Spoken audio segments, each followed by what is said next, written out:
केजरीवाल जी, शेर लागू होने से इतने परेशान।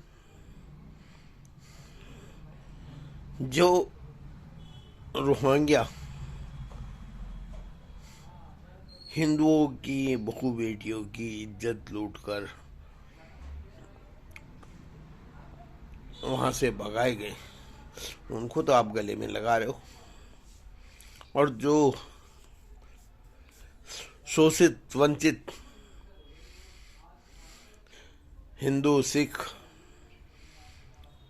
ईसाई और बौद्ध या जैन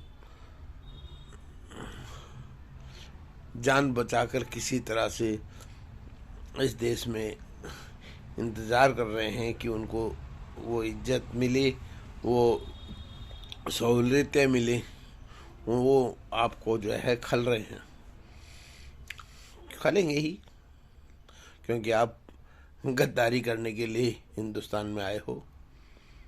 भाई राजीव दीक्षित का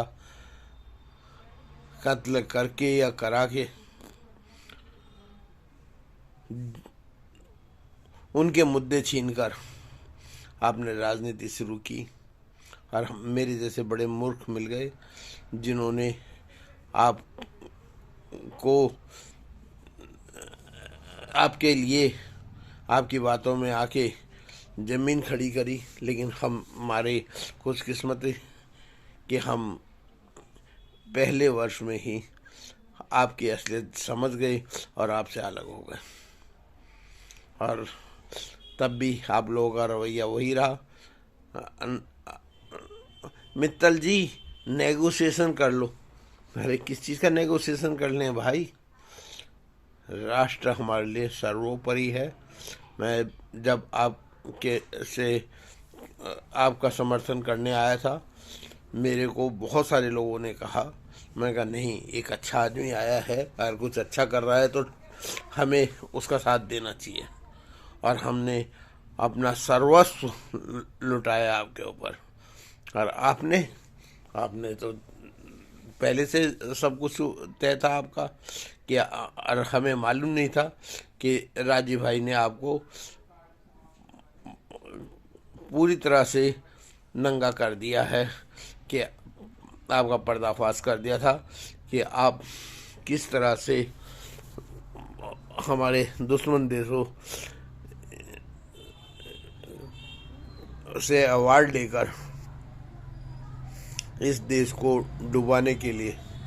और ये नहीं कि आज मोदी है तो आप मोदी को गाली दे रहे हो। यहाँ पे अगर जो है आपकी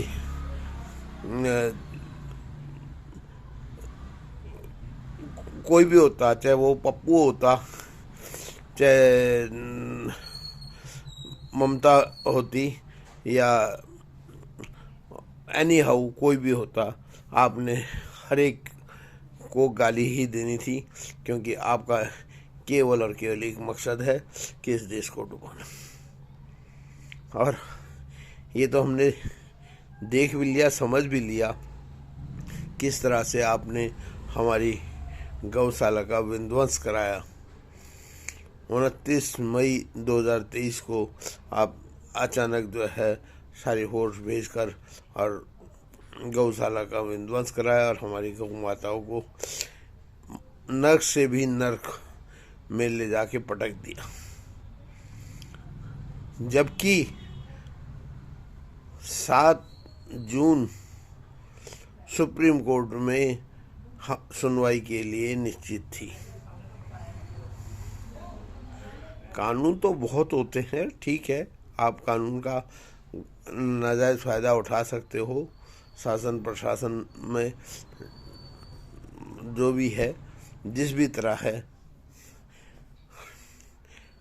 महिलाओं को आपने फ्री टिकट, डीटीसी का टिकट करके बहलाया हुआ है, लेकिन वो नहीं जानती कि ये सारा का सारा जो आप कर रहे हो, पढ़ना तो उन्हीं के ऊपर है।